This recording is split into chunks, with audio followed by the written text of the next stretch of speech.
Obama has demonstrated the ability, and I use that word in quotation marks, to distort everything. In other words, let me use an example.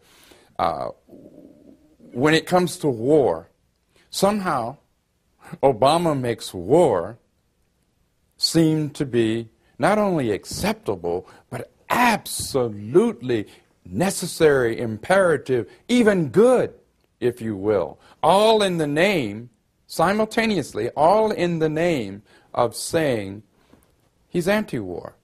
He's anti-this, he's anti-that. Virtually everything Barack Obama says he opposes, he supports. And we need to understand that.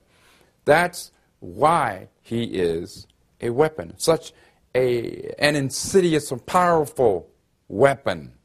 We have to look at him for what he is, not for what we want him to be. Too many people got caught in the trance, looking at Obama not for what he is, but for what they wanted him to be. We have to look at Obama, and people just like him don't care about what their color or their gender is, for what they really are versus what we had hoped they would be. So this weapon, which he is a weapon against everyday ordinary people of all colors. This is the weapon, to borrow the FBI's infamous term. This is the weapon that needs to be neutralized. And when I say neutralized, I mean, so that it not be misconstrued, I mean politically. We must come, and conscious-wise, we must come to an understanding that he must not be allowed to continue to hold us, to mesmerize us. We've got to get out of this ridiculous, dangerous trance that we're in. No more weapons. And Obama right now, presently, is probably the most powerful weapon against everyday people. You know, when I think back to, for example, John F. Kennedy, JFK, and I'm certainly not romanticizing the Kennedy's period, be it John F. K. or Robert Kennedy. However, I will say this. There were certain fundamental things that JFK did attempt to do that did have a fundamental effect of helping, assisting the poor in this country, the poor of all colors, all colors. Also, there were fundamental things that Kennedy, in this respect, did. For example, where the CIA wanted Kennedy to go in and, quote, smash Cuba, despite international law, despite all kinds of things, Kennedy said no. Now, again, I want to emphasize, I am not romanticizing Kennedy. But when we compare, for example, this president, this former president, with this current president, one has to ask, have we moved forward or have we moved backwards? Clearly, we have moved backwards, and we're moving rapidly backwards, and we will continue to move backwards until we break free of this Obama trance. Right now, Obama is the best they have, and we have to reject that. When I say the best, I don't mean in a good or positive sense. I mean he is the most effective weapon that they have, the power elite, the globalists, against the people of this nation and the world. Once we deal with him, it becomes far less difficult. It will be difficult, but far less difficult to deal with their next tricks, because they always have tricks. But our trick is not a trick. What we have is each other, and it's way more of us than of them. What about Africa? What about what Barack Obama has done and is doing in Africa? The mother of civilization, all civilization. What about Africa? What's happening?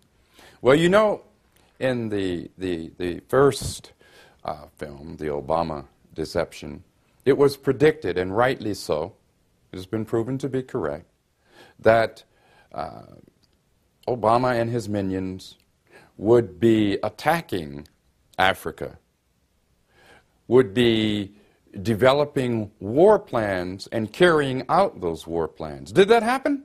Did it actually happen? It most certainly did. Think back with me for just a few moments. Think back to Libya. Libya on the African continent. Think back to how this sovereign nation was bombed to smithereens. By whom? George W. Bush? No. Barack Obama. Think about it. Think about the fact that not only in Libya, in North Africa, but also in Somalia, drones are being used to indiscriminately bomb. And there's no such thing, by the way, as a smart missile or a smart bomb. Only dummies think that there are smart missiles and smart bombs and smart drones. But being bombed to smithereens, the massacres that resulted, for example, in Libya, North Africa, as a result of the destabilization by Barack Obama and his minions. The horrible human disaster where we're talking 40 to 50 to 100,000 people being massacred. Do you think for an instant Obama didn't know that this is what would occur? Of course he knew. The whole thing was meant to destabilize Africa, okay, whether it was Libya, North Africa, Somalia, East Africa, whether it was Syria. Think about what's happening in Syria today. Syria being very, very, very close to the African continent. By close, I'm speaking in geographical terms. Think about these things. AFRICOM. Have you heard of AFRICOM? AFRICOM, the militarization by the Obama regime of the African continent. The militarization for the purpose of using African armies to kill each other, acting as proxies for the power elite of the U.S. In this case, acting as proxies, if you will, for Barack Obama. Now, there were those back in 2008, 2009, when we predicted that these things, or it was predicted that these things would take place, who said, oh, no, not Obama. Not Obama, you don't understand. He's black. Think about it. Think about the bloodshed. Think about the destabilization of the mother continent. Think about it. And she's our mother, just like this planet is our Mother Earth. Think about what has been done. That was a crass and continues to be a crass deception. Remember, if you haven't looked up AFRICOM, look it up. Google it. AFRICOM, AFRICOM. The proxy for the United States to continue to militarize the African continent. To militarize it so that Africans are killing Africans. So you keep the continent divided. You keep the people manipulated and controlled. There are pogroms that are going on. Pogroms, that's right, P-O-G-R-O-M-S, going on right now throughout various parts of Africa. Thanks to whom? Barack Obama, his regime. We need to understand, be we black, white, brown, red, or yellow, we need to understand that what is at stake here is our very existence. I urge you to give serious thought to that. And again, I reiterate once more, don't be deceived again. There's a song back in the day, I think it was sung by a group called The Who. I love the song. We don't get fooled again. Let's not get fooled again. Let's not be deceived again. When we think of our Mother Africa, and I do say our Mother Africa, I don't care what your color is. When we think of our Mother Africa, think of Barack Obama and the devastation and the lies that this man has told and the devastation that he has brought upon humanity and upon our mother continent, and our planet, Mother Earth. Doesn't have to be this way. Don't have to be deceived again. And as the song from back in the day said, we won't get fooled again. You know, the question comes to mind, well, how can we avoid being deceived again? What's to stop us from succumbing to another deception? Let's go back to that word. I'll go to the word principles. If we have principles, if we stick to our principles, however challenging that may be, and sometimes it will be challenging, but if we stick to those principles, we can avoid being sucked down the toilet. We can avoid being once again duped. Let's maintain our principles. Let's be honorable with each other, however difficult and challenging it may be. Because in the final analysis, that's how we will avoid yet another deception. You know, one of the things that I feel extremely honored, delighted, happy to have experienced in my life was I had the opportunity to see and meet Brother Malcolm X, El Hajj Malik El-Shabazz. This was back in the day, as I would say, way back in the day. This was actually around 1961. I was a youngster, about 11 or 12 years old, and had the opportunity to be taken to Morgan State College in Baltimore, Maryland, now Morgan State University. And my cousin, who was at the time a student at that particular institution, was among the students who brought Brother Malcolm in to speak. I was there, as I said, and saw Brother Malcolm, had the chance to listen to him, speak with him. And the thing that really touches me to this very day about that conversation was Malcolm's for realness.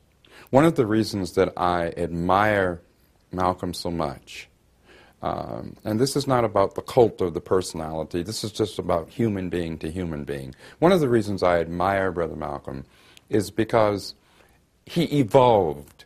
When Malcolm came to realize that he was mistaken about something, he was human enough to say, I was mistaken about that.